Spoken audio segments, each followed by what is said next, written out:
All right, good afternoon, everyone, and welcome to Incident Command System for Nonprofits. I'm Marcia Hovey, the Executive Director of CADRE, Collaborating Agencies Disaster Relief Effort.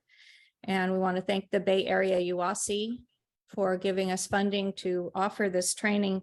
When we were trying to pick a song for this section, You're All I Need to Get By was the perfect song, because if you are using Incident Command or some version of it, you will be able to manage the chaos, and that's what we're hoping for. So I'm going to turn the training now over to our lead trainer for today, Lynn Brown. Lynn Brown is a retired emergency manager and public information officer for the City of Mountain View Fire Department. Before that, he was the emergency manager for the City of Sunnyvale, and he also has lived ICS his whole life. So take it away, Lynn. Thank you very much, Marcia. Hey, everybody, thanks for coming out today. Appreciate you being here. And as Marcia said, I've been around Incident Command System for a pretty good while, since about 1990 when I got into the business, and it really is a good system. So what we're going to do today, I'm going to talk about the Incident Command System. I'm sure you've heard about it a little bit here in their ICS. So we're going to talk about kind of two ways. We're going to talk about how it can be used by government entities. Well, actually how it is used by government entities. And we'll also talk about how community-based organizations and nonprofits can use it as well. And we often talk about things like this, that it's a, like a disaster thing. And actually you can use the Incident Command System before an accident, before an incident. It's something you use in your day-to-day life. And when we wind up today, we're going to do a little practice. We have a little breakout exercise we're going to try doing and give everybody a chance to participate a little bit with ICS and learn how it works. So it's a pretty good system, and hopefully we'll get you guys updated on, answer any questions you might have about it. So the Incident Command System actually started, there was a thing called the, I'm sorry, next slide, please. There we go. So it was actually developed under a thing called Project Firescope back in the 1970s. And the fire service realized when they went out to a fire, a big fire, small fire, a car accident, any kind of response they went to, the same basic things needed to happen. They found that over and over. That's kind of the way it goes. You need to have certain things just have to happen to make things go well. So they put it together and invented a thing called the Incident Command System. And as I mentioned earlier, you can use it to manage emergencies. You can also use it to manage non-emergency events. So something you can use in your day-to-day life. In fact, if you've ever planned a big family vacation, set up a wedding, done a major event like that, you've probably used some form of the Incident Command System without really realizing it. So what we're going to talk about today is how you can use it and how those all things works. And the cool thing about ICS, it's based on organizational best practices. It's not some, hey, what can we do? It's, again, as I mentioned, over the years, as they went through all these issues, they realized certain things always needed to happen. And we'll talk about each of those things in detail as we go through the presentation today. Next up, please. There we go. Okay. All right. So the Incident Command System, what is it? Well, as I mentioned, it's proven. It's an on-scene, all-hazard concept. So you can use it for a fire, a flood, an earthquake, a wedding, a family reunion, a party, anything like that. You can use the Incident Command System, and it works very well. As I said, manage emergency and non-emergency events. Again, we tend to think of it in the context of the fire department or several fire departments going out to a massive wildfire. But you can use it in a non-emergency events as well. Small and large situations. It works better for large situations. It really makes a lot of sense to use it in a large situation. But in a smaller situation, it works just as well. And it gives you a way to keep things focused and organized so you can stay on track. It's one of the things I really like about it, interdisciplinary and organizationally flexible. So you can have various disciplines. In a city environment, for example, you have fire, police, public works. They can all work together under the Incident Command System. There's a way to fit them in and make it work well. And it's very flexible. Some hierarchies are very rigid. They're set in stone. You can't change them. ICS is very flexible. You can use it a lot of different ways. You can put it together different ways, and it always seems to work out. And as I mentioned earlier, it's based on organizational best practices. As we go through these situations, they took a look, what worked, what didn't work, and what's the best way to make things happen. And that's how ICS came about. My favorite saying about ICS is what it really does, it brings order to chaos. It gives you a template, a frame, a way to look at things so you can make sense of what's going on and handle the situation at hand. And then finally, it's flexible and adaptable. As I said, it's not rigid and locked in stone. You can change around as you need it and can adapt to almost any situation. So what is ICS? Go ahead, next slide, please. Okay, so anytime you have several people involved in an incident, in any kind of situation, a couple things need to happen. You have common terminology. Everyone needs to know what you're talking about. If somebody says one thing and it means something else to someone else, that's just not a good situation. I'll show you some examples of that in just a couple minutes here. You really need effective communication among all team members.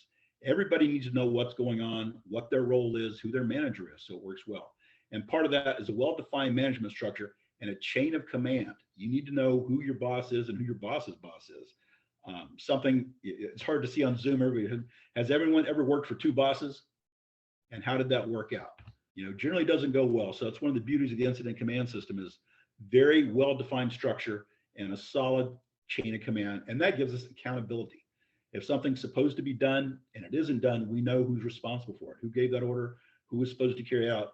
How does that work? I'm not saying it's punitive, but it does give you accountability in the fact that you can figure, who's supposed to be taking care of what, and that's the way that rolls. Okay, so that's the need for organization. And the next slide, please. So again, some of the advantages of the incident command system. Common terminology. Everyone is on the same page. Everybody knows what you're talking about. When you ask for a resource, when you request an action be taken, it's very clear about what's happening with that. We're not going to do a ton of detail on this today, but ICS gives you a consolidated action, because the old saying is you can't get the you can't get where you're going. You can't get somewhere if you don't know where you're going. If you don't have a plan, if you don't have a map.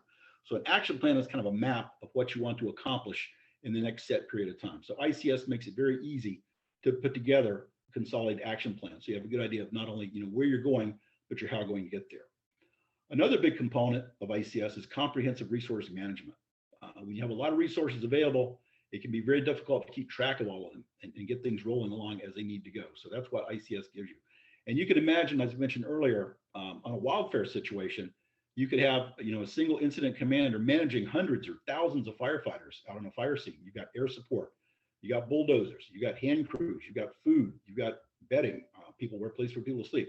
And under the incident command system, there's a way to manage those resources and keep track of everybody. And a big part of that is something called span of control. How many resources can you effectively manage? And somewhere between about 3 to 7 is about right. If you're trying to manage 20 people, it just doesn't work well. And if you're 1-to-1, great, that's very easy to manage. But somewhere around 3 to 7 seems to be about the best ratio for good span of control in a situation. So I think our next slide is about span of control. Go ahead. Okay, sorry, a little bit off here. Oh, let's go back one. Yeah, the objectives, advantages. One more slide forward. There we go. So what are the objectives? These are your overall objectives of any incident. Again, large or small, planned or unplanned, here are your basic objectives. You want to identify the scope of the incident. How big is it? Is this a huge incident? Is it a small incident? Do you have time to plan for it, or is it happening right now and it's something you need to deal with? That helps you a lot. Just how big is it? And also, how long is it going to last? Are we talking about something that's going to be over in a few minutes? Or is it something that go on for days or weeks and require a lot more resources and make you go much, much further down the line as you look for the kind of things you need? ICS helps you determine overall strategy. Again, if you want to get from point A to point B, there are numerous things you might need to think about. There are many obstacles to an incident. There's a lot of different things that can come up. So using ICS, it's easier to get everyone on the same page with common terminology and setting an overall strategy so we can get going better. Once you've identified the scope, determined your strategy, then you can obtain and deploy the resources you need. We left out probably a bullet point there. You get the resources you need, and deploying those resources effectively. Can you bring to bear the things you need in the proper area? If you need water tankers, can you get them to the right place? If you need food, can you get that to the people that need the food? That sort of thing.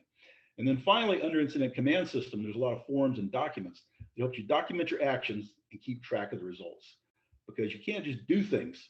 You have to keep track of what you're doing so that everyone knows, what's going on. A certain thing was supposed to be done by 2 o'clock. Excuse me. Has that been taken care of? Oh my, that's some rugged water there. Excuse me. So we're going to identify the scope. Is it big or small? Is it long or short? We're going to have a strategy. What are we going to do? How are we going to do it? What resources do we need to get that thing done? And finally, did we achieve that? Can we document that? And let's keep track of the results so we know what we're doing and how far we're getting down the road. It's kind of like a road map if you think about it. If you go on a long trip, it's a good idea to have an atlas or a road trip, a map with you, so you know how far you've come and how far you have to go. And the incident command system gives you a good bit of that. Okay, next slide, please.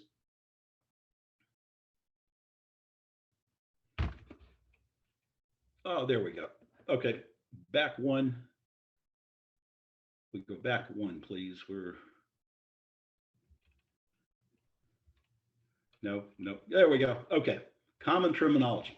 This is a big thing. And I'm sure if you watch, the TV shows and you watch, back in the day, 1 Adam 12, and they had all the 1036, 1097, 1022, all the things. It's a lot easier, we found, to use common terminology, use plain English. That really helps confusion when you're setting up an incident. When you're managing it, when you're working with a bunch of people, it really helps to know what's going on. How did we get here? What are we doing with this? An example I've used from back in the past, many years ago back, I think it was 1990 or 91, that a huge fire in the Oakland Hills fire, burned a lot of houses. I could go on for hours about that. But during the course of that, at one point, they realized the fire was getting up over the ridge and was probably going to get away from them. And somebody said, we need to get one of those airplanes in here to drop that gooey orange stuff on top of the fire and help put it out. So the call put out, and somebody said, we need an air tanker in here. Now, what you should say is air support. When a dispatcher hears air support, they know they want you to send an airplane with a tanker. Well, there was a glitch in the radio and somebody heard tanker. So somebody loaded up a 50,000 gallon tanker and put it on wheels and started down the road. And they, hey, where's my tanker? Well, it's on the road. Well, there's a lot of traffic. So that's an example of how common terminology would have been useful if everybody's using the same language. So I do have another example of common terminology on the next slide, please. Okay, if you're told to secure a building, the Marines are going to surround the building, break down the doors and search for the enemy, set up interlocking fields of fire, and be ready to rock and roll. The Army, and I can attest this, I'm an Army veteran, the Army would post guards at the gates and check everyone's identification as they come and go. The Navy would turn off the lights, set the alarm, and lock all the doors. And the Air Force, of course, would measure the space and take a 3-year lease on the building. So you can see from that example, all 4 of those things are a way to secure a building, but each one means a very different thing. Securing a building with gunfire versus securing it with a lease, 2 very different things. So that's the importance of having common terminology as part of the incident command system. Okay, and next up. Again, we talked about span of control. And this is the number of resources that one supervisor can manage effectively. One supervisor cannot manage really 26 people effectively. So you need to have a way to fit it in. So as you can see on the flow chart here, there's a supervisor and there's a resource. Under this particular one, we have 5 resources. And we'll talk about what those are in just a minute under the incident command system. But 3 to 7 is about what you can manage effectively. You get much higher than 7 and it's getting hard. Too many people talking to you, too many things going on. It's kind of hard to keep track of all that stuff. So that's why we want to go 3 to 7. And much less than 3, and you're not really getting the best use of that supervisor because there's a lot going on. There's not much that going on, but you get a lot of people, you need to break that down. And think about under each of those resources, you could have several different resources as well. And the next slide, I think, will demonstrate that. I call this span out of control. And you can see there, if you're trying to fill all those positions, it's gotten much too large. It's just too big. So if you're trying to do all that, you definitely now imagine on the other hand, you at the top as the incident commander, and each of those little boxes underneath it is broken down into different tasks, for example. So the one on the far left, for example, might be operations. And under that, you might have fire, you might have rescue, you might have medical, you might have access and things like that. So span of control, excuse me, is a big part of the incident command system. It's a way to kind of take something and take a manageable chunk out of it, make it small enough that you can actually deal with it instead of trying to handle the whole thing yourself. It's a way to delegate responsibility. And if you think about that, most organizations do that anyway. You've got a CEO of the company, You got a financial officer running things, you got an information officer, you got different layers, down to directors and supervisors and leads and team workers. So it's a very common system and it works very well. And that is spent out of control. So next slide, please. And again, just kind of a recap about ICS. It's on scene, all hazard. You can manage things that are emerging, that are happening right now. It just popped up. Oh my goodness, what am I going to do about it? Versus something that's going to happen in a month. I have a long time to get ready for that. I know what to do for it. Both big and small. And again, you can work with different disciplines and different organizations. In a large scale incident, you could have all kind of different disciplines on scene. Again, as I mentioned, fire, police, public works, community development, many other city organizations, and they need to be able to work together. And the incident command system is a way to put those things together and help people work under a solid framework. And again, based on organizational best practices. This is stuff that's been honed over the years. They've looked at it, they've tried it. This is stuff that actually works. So we know it works, and that's why we're bringing you guys up to speed on it. Okay, let's go on to the next slide. And this is, again, one of the basic principles of ICS. A basic thing is the first person on the scene is the incident commander. You could be the lowest ranking person in the organization, and if you stumble along and something's happening, there you are the incident commander. And you're the commander until authority is delegated to another person. So it's not rank oriented. It's not saying that the fire chief has to be in charge. It's saying the firefighter gets there first, then maybe a fire captain, then a battalion chief, then perhaps the chief will take over. But it's not a rank oriented system. It's performance oriented. So you're doing the job that needs to be done. And the best qualified person is the person you want to put into that function level for the situation. So again, you could have something that started up and somebody that may be the lowest ranking person in the entire organization. If they're the first one there, they're in charge. And then if somebody, just for example, let's say there's a small fire in the workplace, the first person there is in charge. Oh my goodness, what am I going to do about this fire? And if somebody that knows how to use a fire extinguisher comes along, they can take over as the incident commander because they actually know how to use the fire extinguisher. So that's kind of the principle of ICS. You take the person that can do the job best and put them in. And again, the person in charge may not be the highest ranked person there, but if they know the most about that particular situation, that's the one we want running that show, being in charge of that particular situation. So that's a basic principle of the incident command system. Okay, next one, please. So we're going to talk in a minute. We're going to talk about all the different positions in the incident command system, but there's one that always or function that has to be staffed, and that is the incident commander. Somebody always has to be in charge. That person needs to be responsible, and that person needs to be accountable. Whoever's in charge is responsible for how that incident's handled, and they're accountable for how it went once the incident is over. So again, always have to have an incident commander. The other things we're going to talk about, you may need them, you may not need them, but you always need an incident commander. And as I mentioned earlier, the person is generally the first person that gets on the scene. That is the person who becomes the initial incident commander. When they show up, something's going on, they need to take over, they're in charge, they're running the show. With somebody with more experience, more responsibility, more training on that area comes along, that person can take over. But you need a good, smooth transition of power of command from one to the next person. So IC is very important as part of the incident command system. That's why it's called the incident command system, right down the line. And next up, please. And this is the basic incident command system structure. Any kind of incident, 5 things need to happen. First off, it was already belabored, you have to have somebody has to be in charge. Someone in that group has to take command and decide this is what we're going to do, this is how we're going to do it, and this is how it's going to take. Then after that, somebody needs to do something. That's called operations. And I'll go through and talk about each of these in more detail in just a minute. So in incident command, you have operations. They go out and do stuff. Whatever happens is the job of operations. Then we also have planning. If it's a big enough incident, you definitely need a planning section.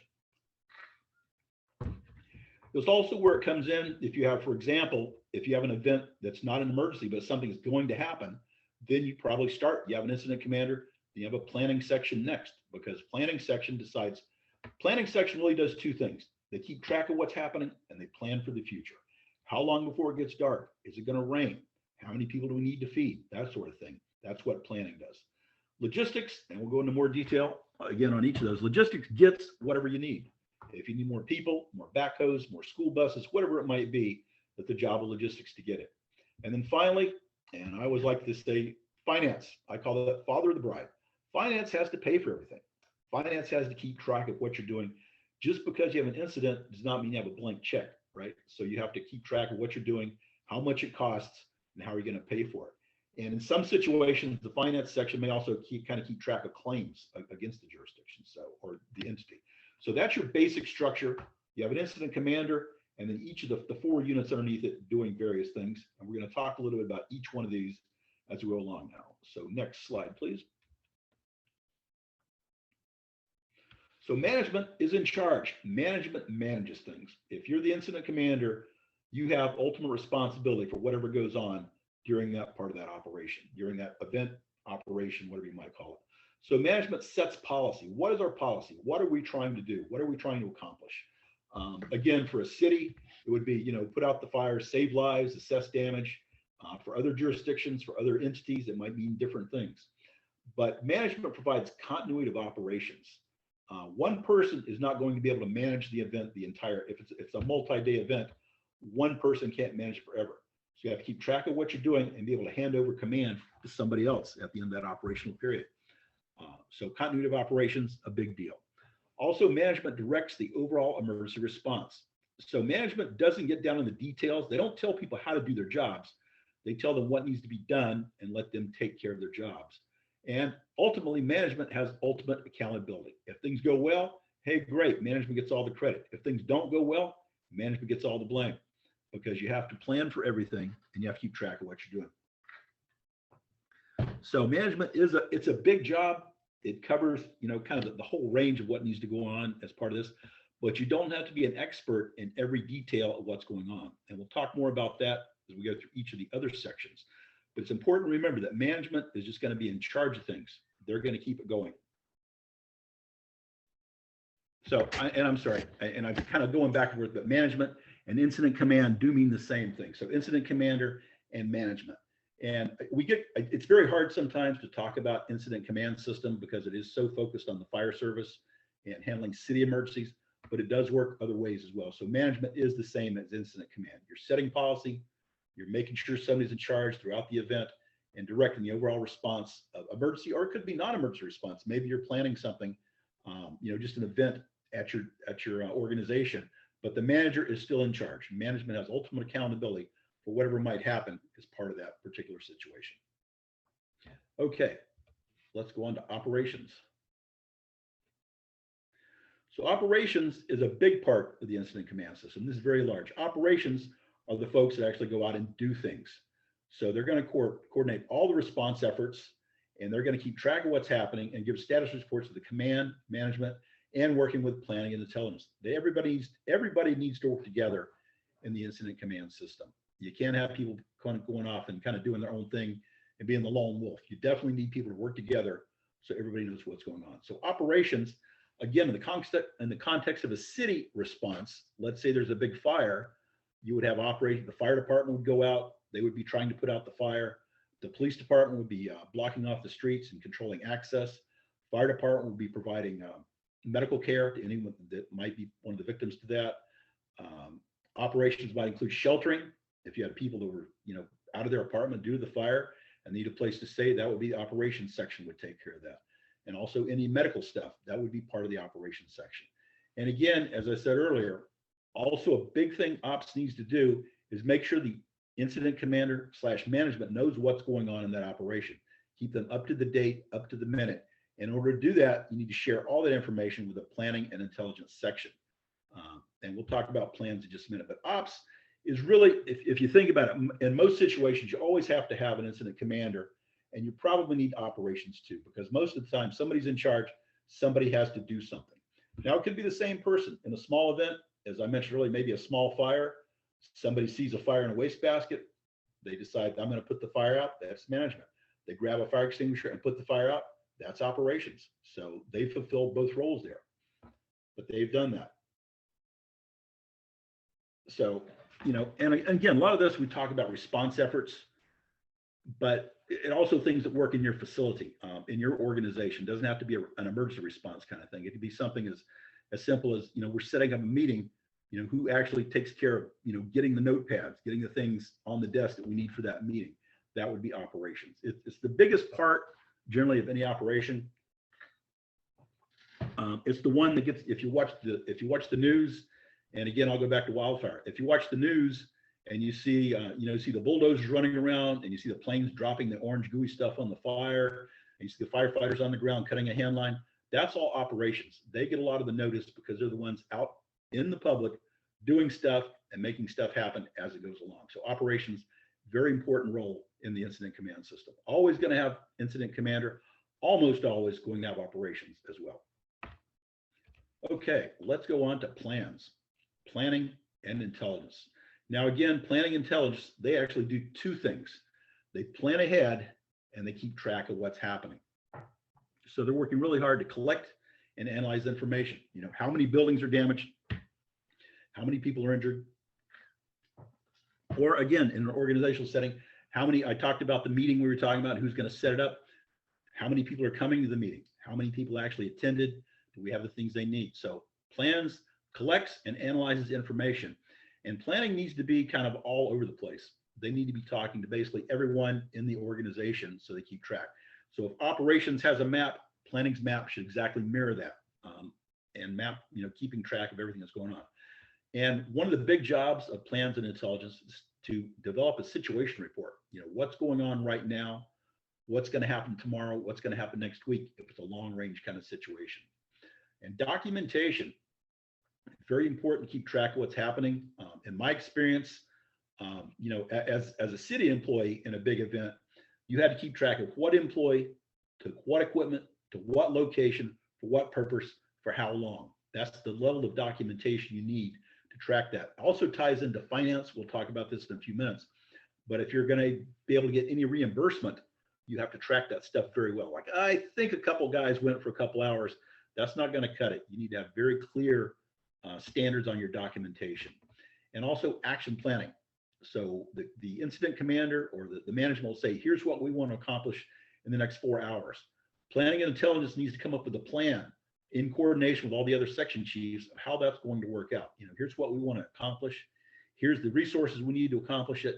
Here's our time frame, how we can get that done. So that's called action planning. And we go on for about 8 hours about action planning as well. We're not going to do that today, but it can go a long way too. And then advanced planning. Again, if it's not a very quick incident, it's something that's going to take a while. When you think what's going to happen down the line, what about tomorrow? What about an hour from now? What about next week? And I see we have a question here about public information. Yeah, that is, I didn't get into each little detail of, all the different units you might have in each section, but public information within the management section, and their job is actually to put the word out to everybody. Part of my job when I was with the Mountain View Fire Department, I was the public information officer. So anytime something happens, the media is always listening, they're always ready, and they're going to be there pretty quickly wanting to know what's going on. And you need to have someone's trained and able to get the information out in an accurate, good manner to get the word out. Because these days, it's not enough to do a good job. You need to be able to tell people what a good job you're doing. So public information is a big part of that as well. Thanks for that question. So again, situation reports, documentation, action planning, and advanced planning. What about down the line? And this is where, as I mentioned earlier, where it comes in. So if you have an event that's going to be happening, let's say it's a big, a big Christmas party at the end of the year for all your staff, advanced planning would be getting involved. They would start with that. So you'd have an incident commander who's in charge of it. And then planning would be, hey, where are we going to do it? How many people we're going to invite? What kind of food? That's the sort of thing that planning would do. Very important role in the incident command system. So that is plans and intelligence. Next up, next slide, please. This is logistics. And logistics plays a huge role. And really kind of the quick and easy way to say it is, if you need something, logistics gets it for you. If you need more people, logistics should be able to get personnel. If you need more equipment, whether it's fire engines or dump trucks or shovels or backhoes or sandbags, anything along that line, generally you want logistics is going to round that up for you. And it could be procurement.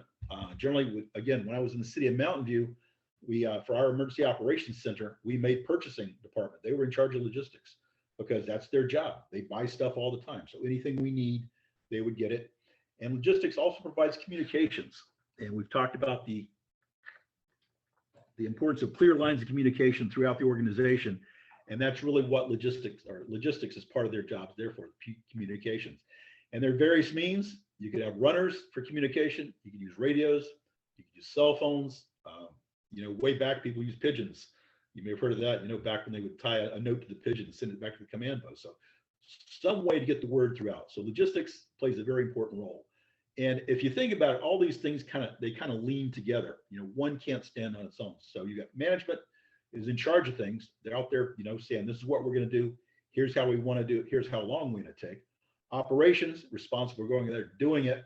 Logistics is going to get all the stuff operations needs. Again, if you need people, if you need equipment, if you need food, if you need clothing, you need tents to get out of the rain, that's the job of logistics. Very important role. Well, all the roles are important, but they all fit together to make one good thing. And I see a question about safety officer. Yes, again, I didn't go into each unit, but the safety and security would again be part of management. So management would have some folks kind of helping out with that. But yeah, safety and security, and again, their role will be sure things are done. There's always generally in this a safety officer, and a safety officer generally has veto authority. If a safety officer on scene sees something going on, they can stop the activity right then. Say it's a safety violation. Everybody stop. Let's reset. Take a look at it and get stuff going again. So that's coming. So good questions. I think for our next slide, for our next presentation, I'll include those sections as well, or excuse me, those units as part of that section. So management runs things, operations out doing things, the logistics get stuff, and planning and intelligence, they're keeping track of what you have and what you need so we can get that stuff rolling along. And then finally, as we know with everything, you got to pay for everything. Everything has a price, right? So just because we're having a large scale event or an emergency of some kind does not mean we have a blank check. We have to pay for it. So finance keeps tracks of how much you're spending, how much are we paying out for this? They're going to have the input. So when we set up our action plan, all the financials, how much is it going to cost? There may be, again, depending on if there's grant funding involved, or again, for a city looking for reimbursement from the Federal Emergency Management Agency, we need to have all those financial obligation documents squared away. They're going to prepare cost summaries, how much time, how many things we're getting, how many people are we paying, how much per hour. And again, generally in an incident like that, there's going to be a lot of overtime. So what's it going to do to a budget? How do we keep track? And again, this is not so much for the CBOs out there, but for a city situation, processing claims and compensation requests. There was a lot of, someone could trip on the broken sidewalk and break their ankle, and they want to sue the city and say, hey, I have a claim against you for that. So finance administration will keep track of that. And again, finance also is responsible for being sure that, just like in real life, that all the employees are getting paid. And that generally is people like to get paid. I found in my time at the city, one of the most important positions was the person doing payroll, and they want to be sure they have backup. So even if they can't, do it the regular way, they can get people paid. So finance, I like to call it father of the bride. They're responsible for all that stuff. How much are you spending? How long is it taking? Are there any claims against you? Anything having to do with money, that's the job of finance administration. So a very important role for those guys and gals that out there that keep that rolling along. So it's a big deal. So again, just a quick overview: management or incident commander, they're running the show. Operations is doing stuff. Planning is keeping track and planning ahead. Logistics is getting stuff operations needs, and finance has to work closely with logistics. They're paying for stuff. They're keeping track. You want what. And again, you can't say, I want $1 million piece of equipment if I don't have $1 million to get it. You need to figure out some way, to trade or bargain or find some way. But finance ultimately has to keep track and make sure everything comes out even at the end. So that's finance. So next slide, please.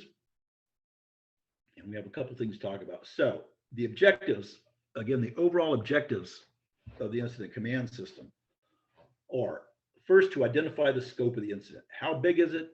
How big is it going to get? Is it something we can handle right now? Is it something that's going to last a long time? Is this going to go on for days? going to go on for weeks or months. There can be incidents, that go on for a very long time. They can't be resolved very quickly. So you identify that scope. Again, set an overall strategy instead of just jumping in and starting to do things. You have to think about, what am I trying to accomplish here? What is our overall goal? Are we trying to just put out the fire?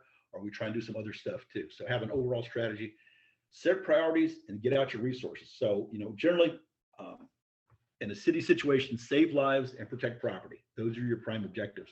Again, for a community-based organization, you might have slightly different objectives, but everyone, for any time you're using incident command system, you need to have priorities and you need to have objectives that you're going to, what are we going to do? What order? What needs to be done first? And what can we do next? And then what resources do we have? And how can we deploy those resources? That's a big thing. How can we get it? How can we get it going? So that's really your, kind of the overall objective of ICS. It's a way to determine things. It's a way to know what you're doing and how you're getting it done and keep track of what you're doing. So that's ICS. And we have a couple things here. I know everybody can't talk, so let me change my screen a little bit. Oops.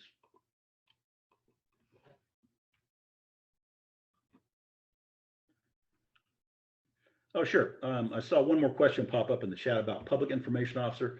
Let me go back very quickly. So public information comes under the management section. A public information officer generally reports directly to the incident commander. But the PIO also has to work very closely with the planning section, because if you need a status update, the PIO is going to go over to the planning section, go, hey, what's going on? Where are we at? What's going on? And then the PIO, public information officer, is able to put together a press release or set up a briefing so you can get the word out to the general public, to the media, whatever might be there. And just very quickly, while we're talking about PIO, one of the big changes I saw over the course of I'm retired now, but over the course of my career, first as a public information officer, you had to wait. So you have an incident and you see the helicopter fly over, and then the truck pulls up and the guy gets out with a big camera, and they set up the camera and ask for an interview, and you can talk to them. It's cool. Now everybody is a reporter, because what does everybody have in their pocket now? Everybody has a cell phone in their pocket. So anyone can take video and upload it and send it to Channel 5 or Channel 7, and it's on the news that night. It can happen very quickly. So that is something to keep in mind. So you want a good public information officer can manage that stuff, and things happen very quickly in the media environment today with everyone having a cell phone and getting the word out. So we do have, and if I can go to the next, any other questions on that? Okay, let me go up to. So these are a couple just quick ICS functions exercises. So all the lights are out and you need your flashlights. Who would take care of that for you? Go ahead and just take yourself off mute and speak up. Yeah. Any of you out there? Logistics. Logistics, yeah. If lights are out, you're in the dark, you need something to see, you need a flashlight, go to logistics section. Hey, I need some flashlights. Let's shed some light on the situation, see what's going on here. Okay, number 2, somebody smells gas but can't turn it off at the meter. Operations. Ops, I agree. Ops would be good, because what's operations going to do? In this situation, what do you think they might do?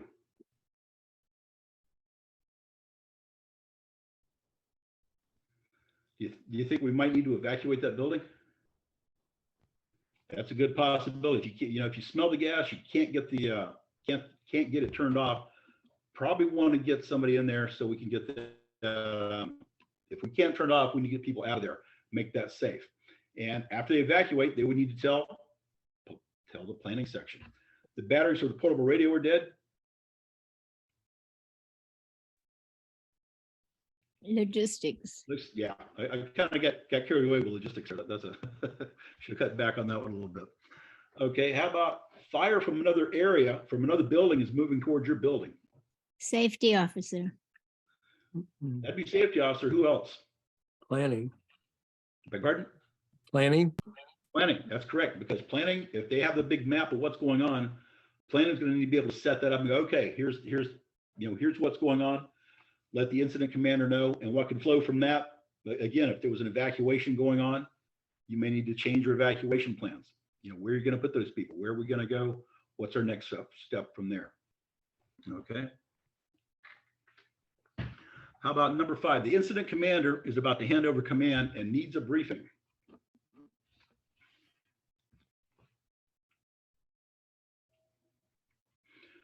Anybody think? Planning. Planning, because planning is keeping track of what's happening. Planning should be able to say, okay, we have this many people injured. We have this many situations, here's what's going on. So planning definitely for a 5. And a lot of these, pretty much anything's operation, as I said earlier, anything operations does, they need to let the planning know about it, because plans can keep track of everything. So anything, the right hand needs to let the left hand know what it's doing as we roll along through this. Okay, a couple more Hey, questions on the Lynn, next this is slide. Marcia. Oh, go ahead. Just in addition to that, getting information from planning, the person that you're relieving as you're handing over command needs to tell you what they were doing so that you can continue to move forward. You can't have like the one shift just disappears and the next shift comes on.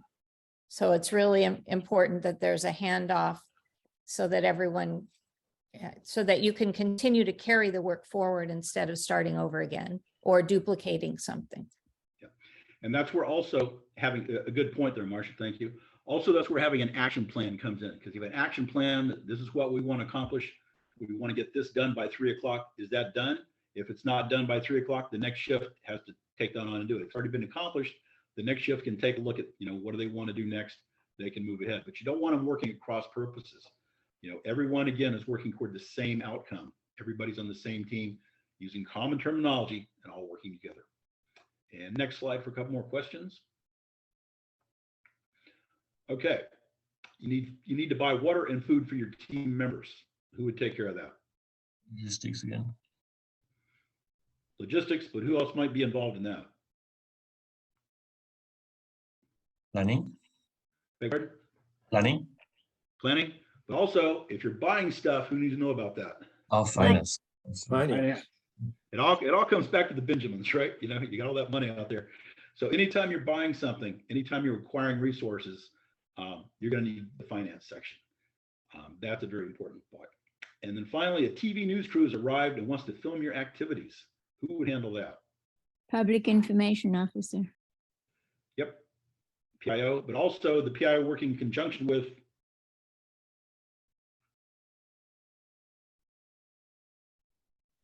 the incident commander. Incident command. Yeah, you want the IC. So, and if they want to film now, of course, if they have a reporter, they're going to want to, hey, give us an update. So then the PIO is going to go to planning section and go, hey, give me a quick update. What do we have? What's going on? What's the big picture? And then you can get the most accurate information out to the PIO. And that, again, that's a big part of being a PIO. You don't have to tell them everything you know, but you have to be honest. You can't try to spin things because it just doesn't work out.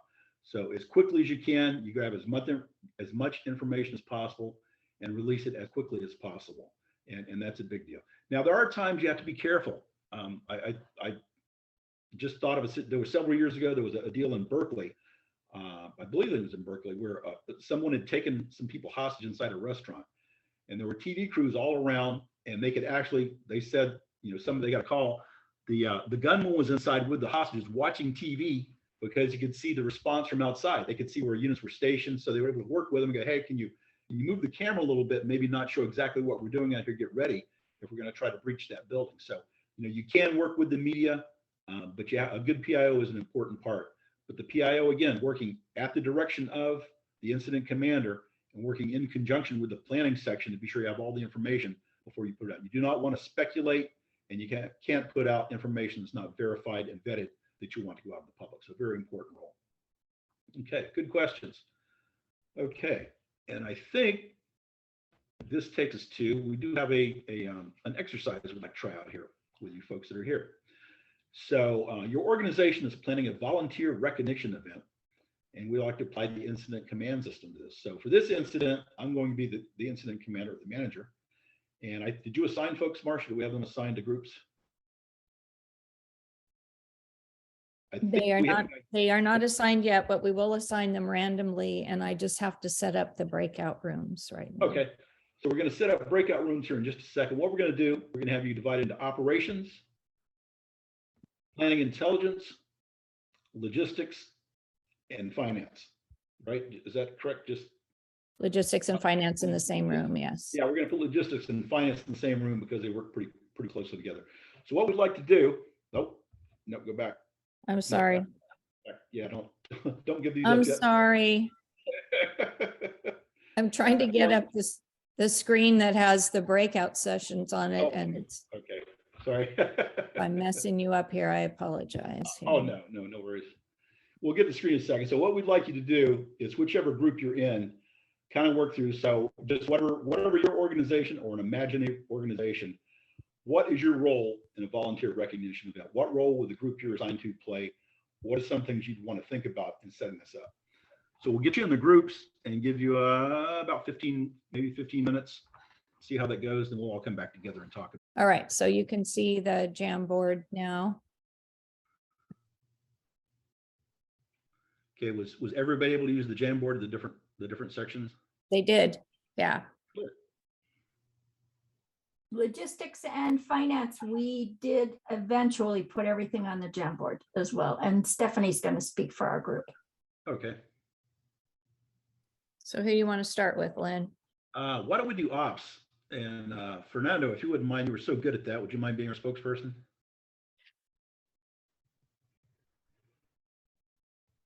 Are you still there? Oh, he might be muted, remember? Yeah, I was Yeah. muted, sorry. Oh, cool, thank you. The operations section for this event would be responsible for setting up the event. So taking direction from the planning section.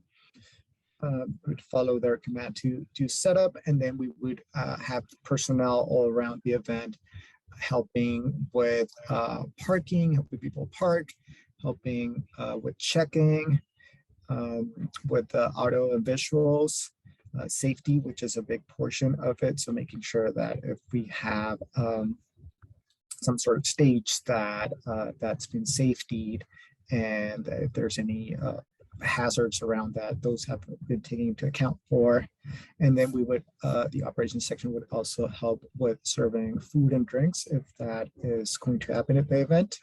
And then with DMOB, cleanup and, taking down whatever we had set up and putting everything back where it belongs. So we're doing stuff. We did stuff. Yep. Exactly. Yeah. Boots on the ground. Okay. Let's, who's that? Plans? Somebody like to speak for plans?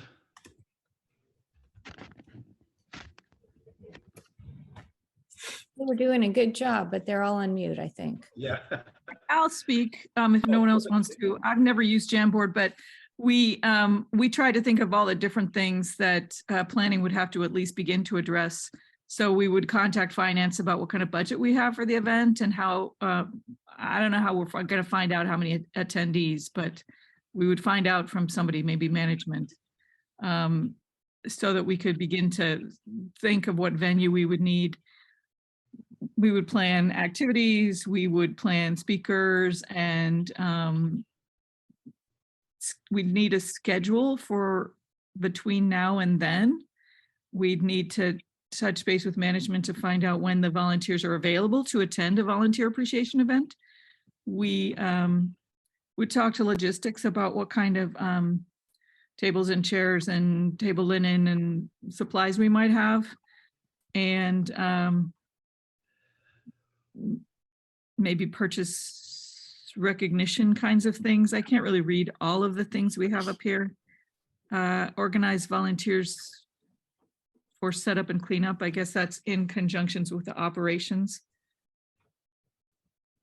I think that covers, we weren't sure who was going to invite the volunteers. I thought maybe the PIO could let us know who could be in touch with people with publicity. I don't know. Okay. That's very good. And I'm impressed too. Right off the bat, you guys hit check in with finance, see what kind of a budget we have. That's very important. You got to stay right on top of that. So Finance decided we have $1 million budget and there's going to be a big bar. it's like an open bar. Yeah, open bar. Big open bar. Yeah. Okay. So who's up for logistics finance? That's me, Stephanie. Cool. First, we decided we needed some information, probably from planning. How many people are coming, what's the location, the time frame, date, those sorts of details.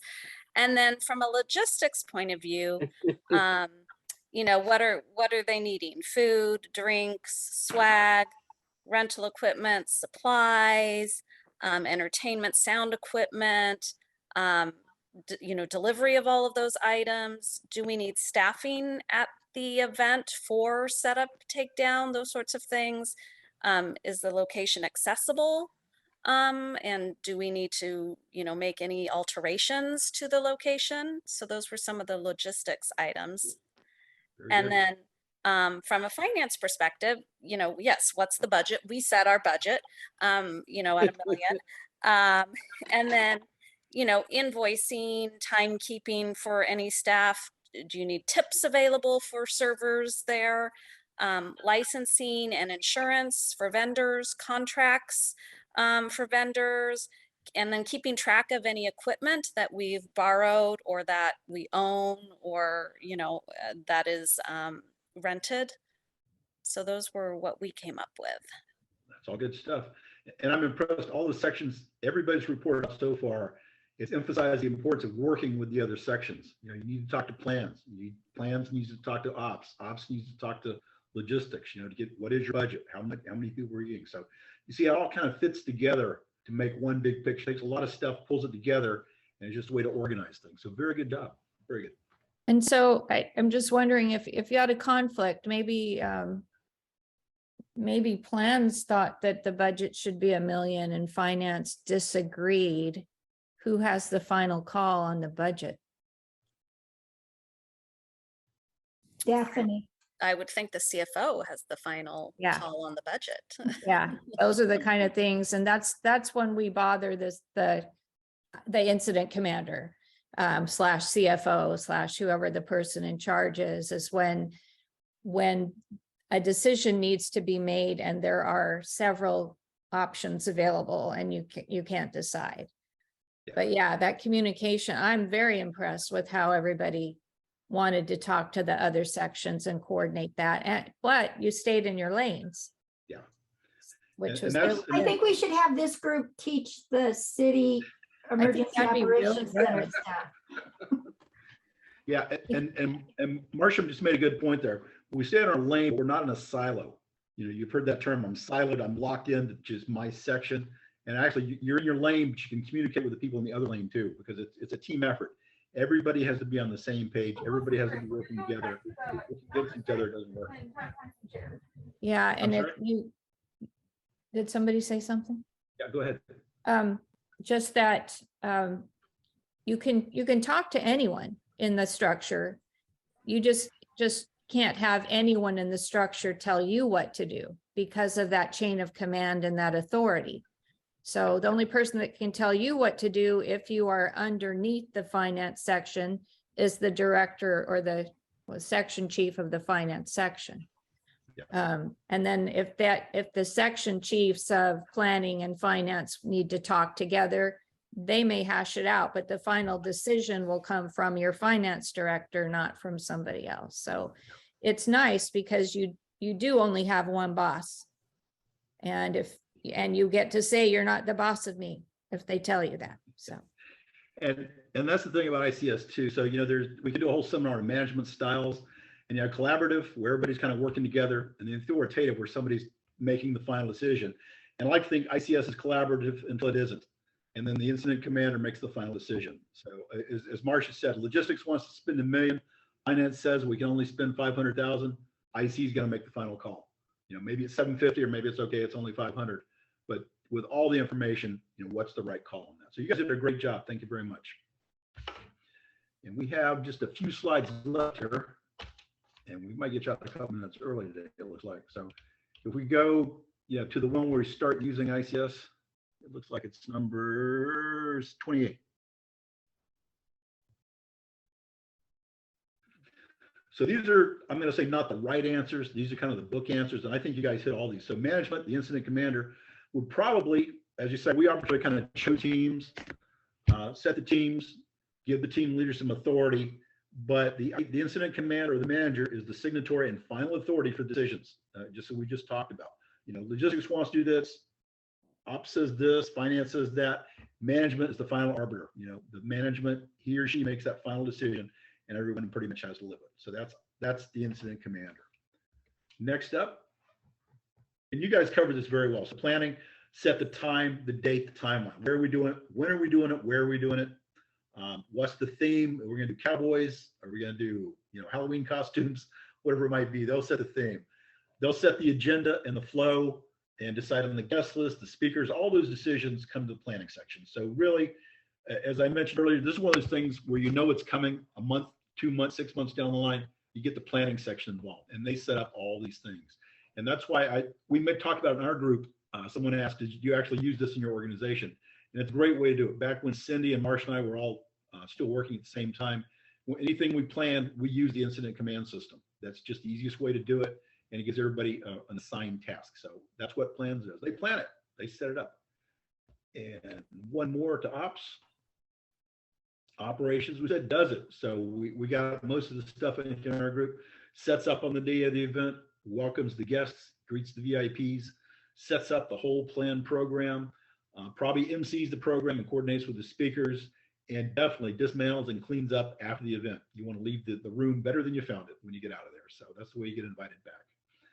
Okay, and on to logistics. Tell you what, just leave it there. I'll talk about the other two. So logistics would get it. So logistics would arrange for the event location. They would set the venue. They'd order and arrange the supplies, the tables, the name tags, the awards. They would be sure it was set up, was it Zoom or in person. I can't wait to do in person again personally, and get volunteers to work the event.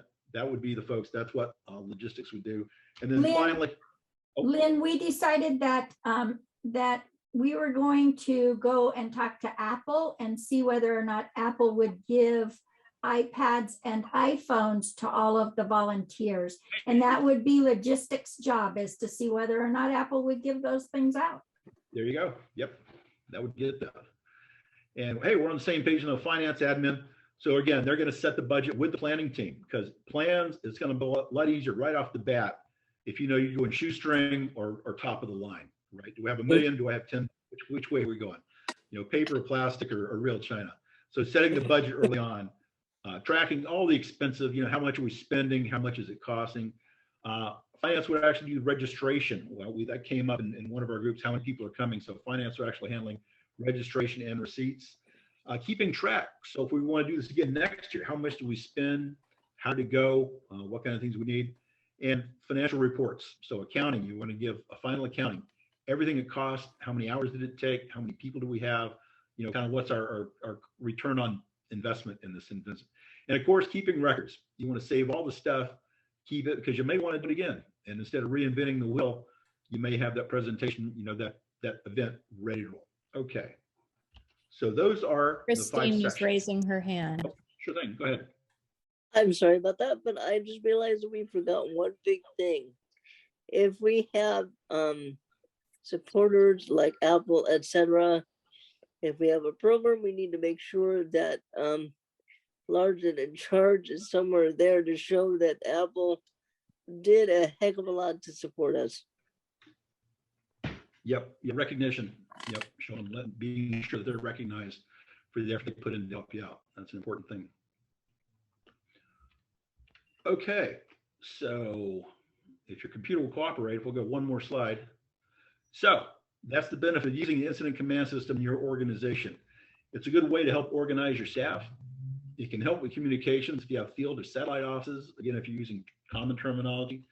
And it's a team approach and your span of control. And I'm very impressed by the activities, both within the section I was working with, and then all the others, stressing the importance of working with the other sections. We're doing our job, but we need to rely on them for this information. We need to tell them this information. So it is a good thing.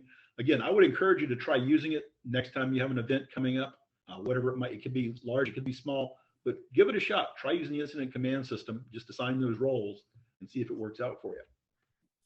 And I think we have one more after that. Yeah. So again, and the best way to get used to it is socialize it. Just kind of normalize and use ICS comm system vocabulary in your routine tasks. If you start using it regularly, it's a little bit easier to use in a big event. So for example, just a small bite. So review a past fundraiser event or program and put it on an ICS chart and look at who did the things.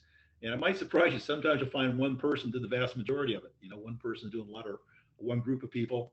I remember one of the sayings I always heard: if you want something done, give it to a busy person. You know, they'll take care of it, right? But if you use an org chart, you can kind of game that out and see who did the various functions. Or you know, something you might do is with your organization, put out an org chart and see, hey, where do you fit? Are you in ops? Are you in logistics? Are you in finance? Where do you fit? So the more you use it, the more you get used to it, and the easier it is to use when it's an emergency and you need to use it immediately. So that is the incident command system. We do have some resources to share here on the next slide. If you'd like more information, you can go to FEMA, the Federal Emergency Management Agency, FEMA.gov. They have an independent study. You can take ICS 100, 200, 300. I recommend you start with IS 100, as they call it, and they go through it in a lot of detail. And we have the links right there. It's in the chat for English and the Spanish versions, or you get the QR code. And again, it's www.fema.gov/IS. And that'll take you to all those courses that you can take there to learn more about it. Not just the Finally- incident command system, but lots of other stuff as well. Yeah, they have a lot of stuff in there. You can, and they're And not it's that all hard. free. And you get some cool certificates if you do it all. So, okay. And are there any questions that I can answer for you guys today? You've been a great audience. Thank you very much. And any questions you might have?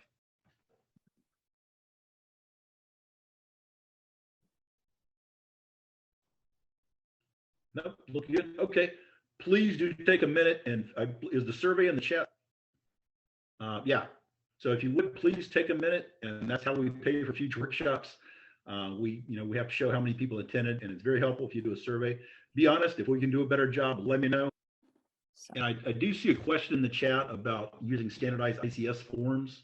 The question is, should we use the ICS forms for our own, or can we utilize our own? Either way, you're okay. There are forms. If you go again on the FEMA website, you can print up the incident command system forms, or you can kind of develop your own forms. It just helps if you understand the process, and as long as you're capturing the information, the exact form is important. It's whatever works best for your organization. And hopefully, again, by using ICS, it'll help you fit in a little better with your local jurisdiction. So if there's an event where you're helping, your local emergency management, you'll fit in well since you understand the concepts as well. Okay. Again, thank you very much. yeah. Appreciate your And time. the nice part too, I did just put the links in the chat. So if you're looking for them, I put them in there. And for the nice thing is that ICS is a good tool for nonprofits, but we don't have to do it a certain way because only government has to. So you can adapt it. Hospitals have adapted ICS to work perfectly for them, and they've changed some of the names and they've changed some of the forms. So if you have forms, it would, we're happy to help you share those with other people so that nobody's reinventing the wheel. But, there's just certain amounts of documentation that you want to have, particularly if you're going to have to apply for FEMA reimbursement. But if it's not a FEMA thing, it's if you're just having a crisis within your organization, or, the media is trying to uncover dirt, that's a whole different ICS structure. It doesn't need a lot of forms, but it does need that coordination and people doing different things. So just doing some tabletops on different types of activities to see what kind of documentation you think is important to you. And I think that's the end. If you're not a Cadre member, you can go to the Cadre website and join there. The more people that we have on our list of partners and support organizations, the stronger we get. It's The more- currently free to be a member of. Yep, it's still free. For Very the reasonable moment, price. it's still free. Donations are appreciated, but it is. Yeah, so yeah, but you can go on our website as soon as you click on cadresv.org, it says join. So feel free to do that if you'd like. And are happy to answer your questions or help you out any way we can anytime. So just send us an email.